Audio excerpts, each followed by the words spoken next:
Minecraft. Okay. Minecraft is Minecraft Office Edition. Okay. We're loading.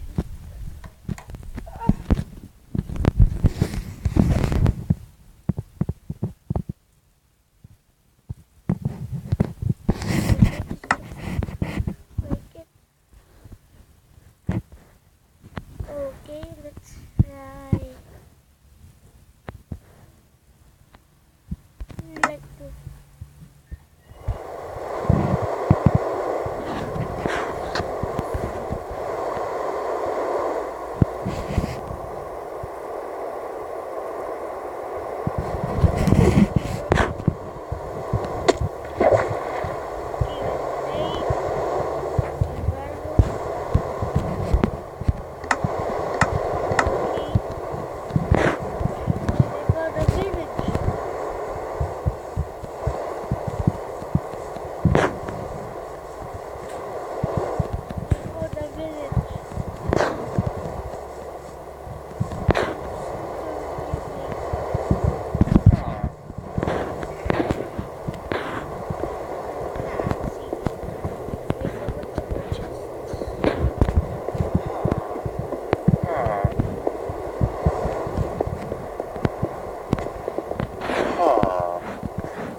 Let's download the pack first.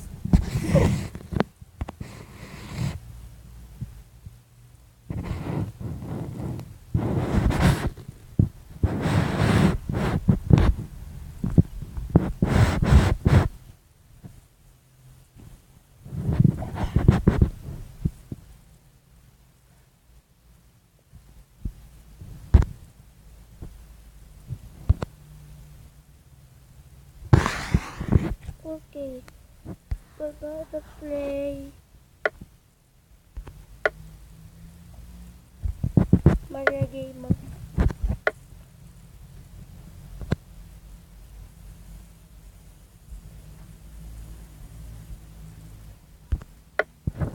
Okay.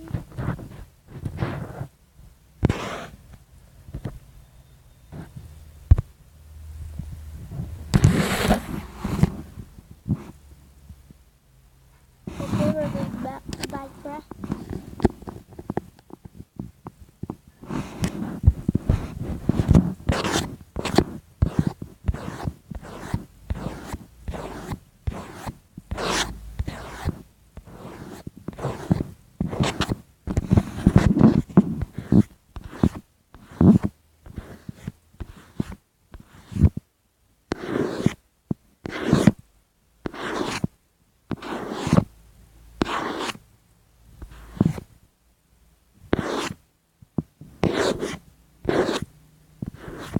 Not so fast.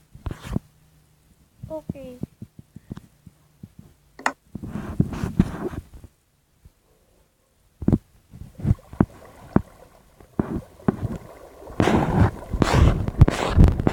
What? This is not version. This is not electronics.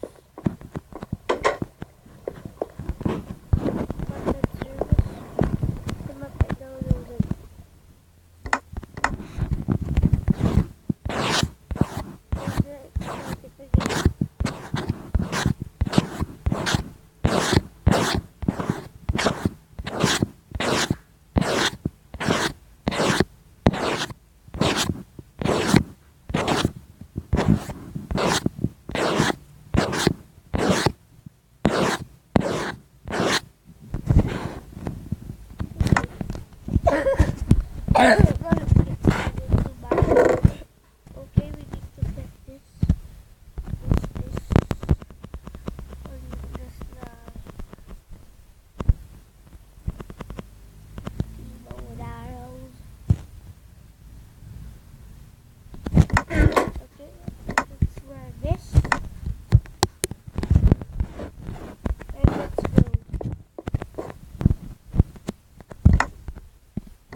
this thing, guys. I don't know what I'm doing.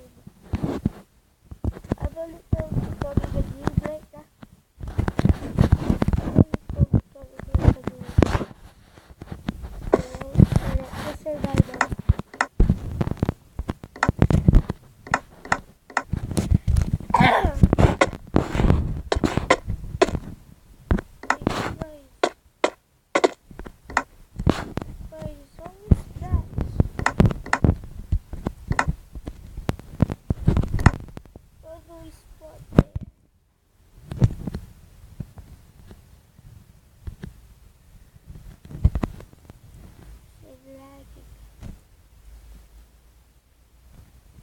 Okay, now we're just gonna play Soul Dive. I like this Soul Dive.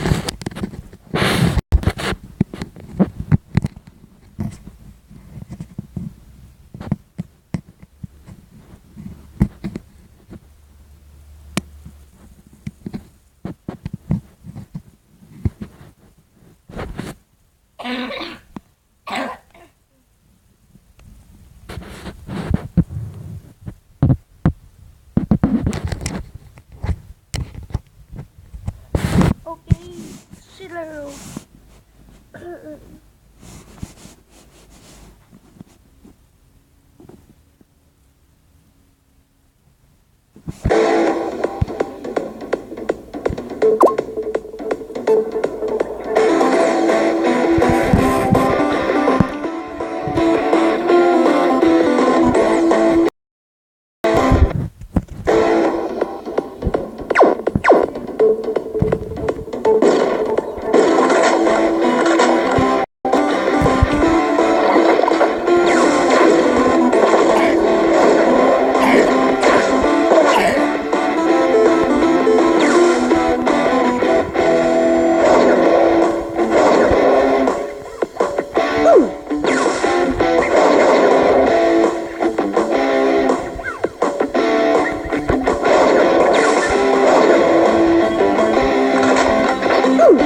It's not a Oh, no, run, boys, run! Kill me. He can't kill you! No! He's gonna kill me! No! Eat a fireball! Ladies and gentlemen, do you want to see a glitch of invincibility on Bed Wars? Well, hold on.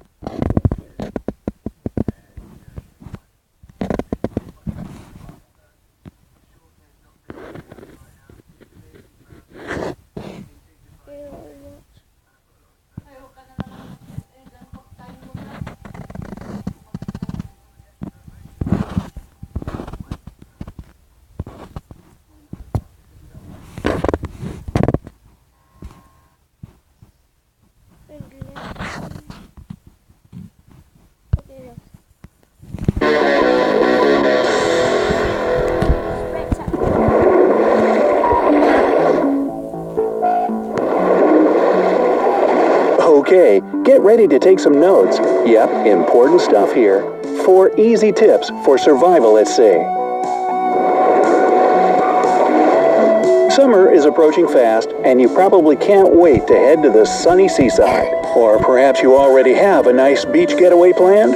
In either case, don't let the anticipation and preparation whisk you away completely. Both the beach and the sea can be full of dangers. But if you know how to deal with all kinds of unexpected situations, nothing will be able to ruin your fun in the sun. So grab a pen and paper and get ready to take note of these general safety rules when it comes to resting at the seaside. First of all, don't forget to pack all these beach necessities. A first aid kit with medications for a variety of emergencies.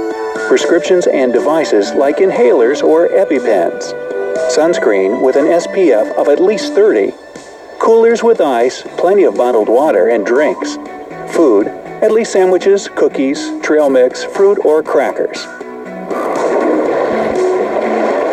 Now, in case of an emergency, you'll have everything you need to pull through it, especially if there's a cookie emergency. Hey, it happens. Let's get down to some specific dangers you might swim into on your seaside getaway.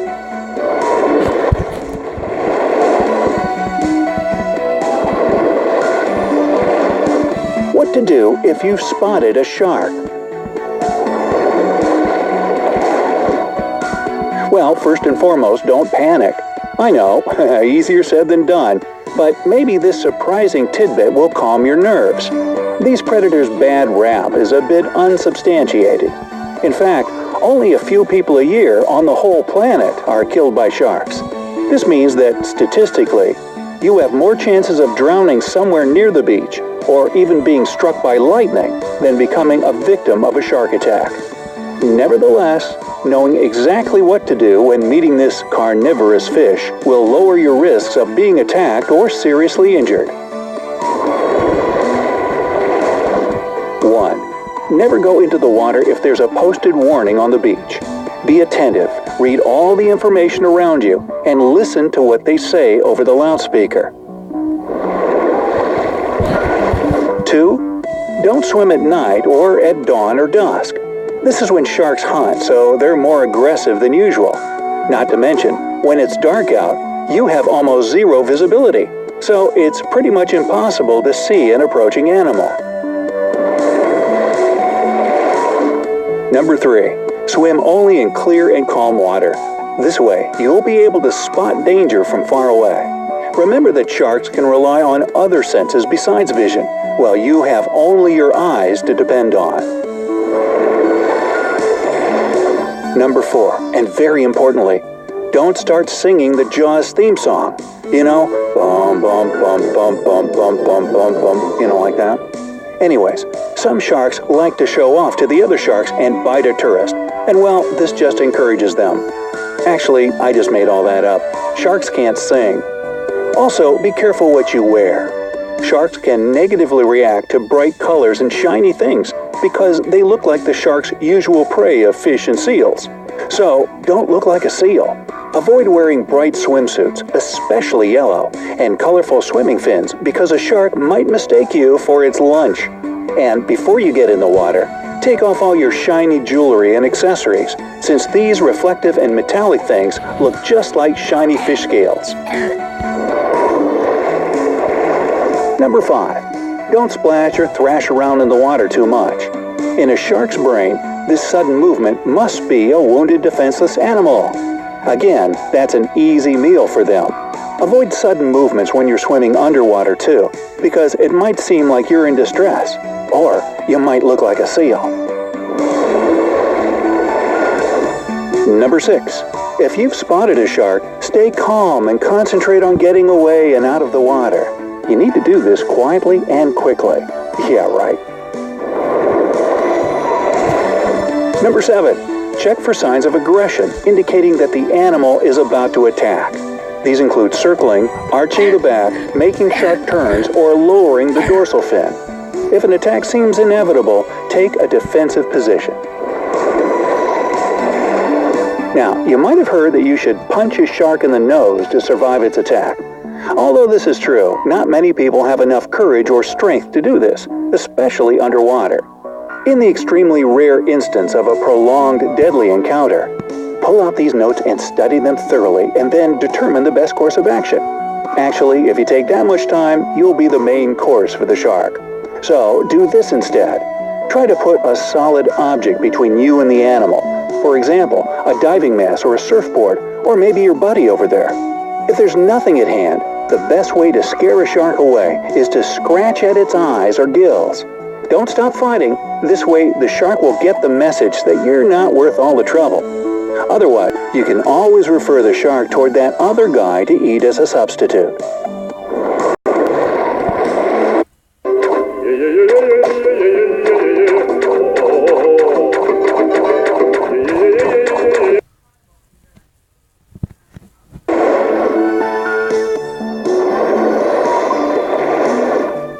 How to avoid a jellyfish sting. Now, if you take some preemptive measures, you won't need to worry about jellyfish stings. First of all, choose an area where you can swim safely. If you know that there are jellyfish around, avoid that place. Duh. Also, pay attention to warning signs and watch for purple flags.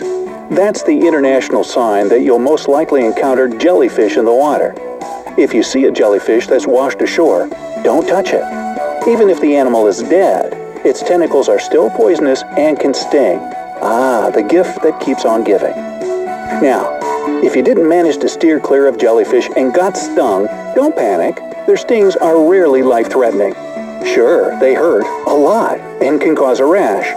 In extreme cases, the venom can even spread throughout the body.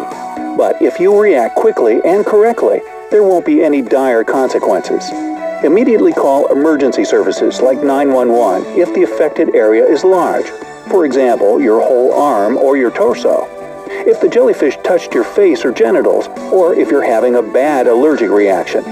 The box jellyfish, which can be found near the coast of Australia, Hawaii, and in the Indo-Pacific, is especially dangerous. Its venom is incredibly potent. So look out for a light blue creature with a cube-shaped head that can reach up to 6 feet long. Wow, that sounds like my brother-in-law. After you've been stung by a jellyfish, get out of the water and stay calm. Don't touch or scratch the place of the sting, because there might still be some tentacles attached to your skin. Pour some seawater, not fresh water, this is really important, over the affected area and leave it. Don't dry it off with a towel or anything. Then, pour a generous amount of vinegar over the tentacles in your skin and let it sit for at least a half a minute. If you can, add some hot water to the vinegar.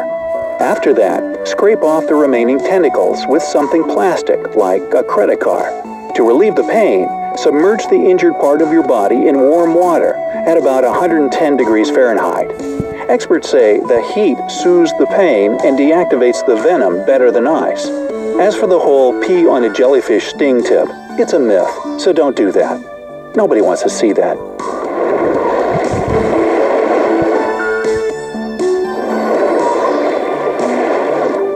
What to do if you've stepped on a sea urchin?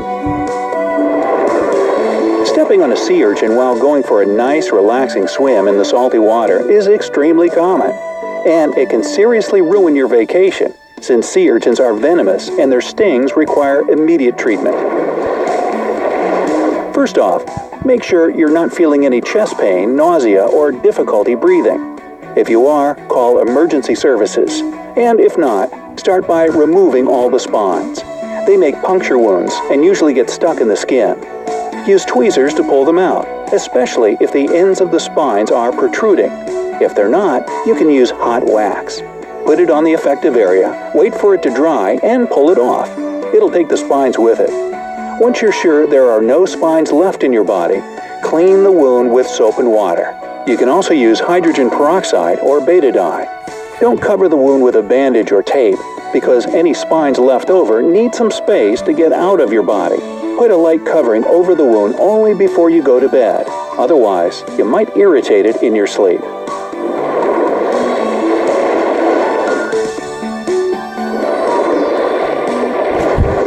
What to do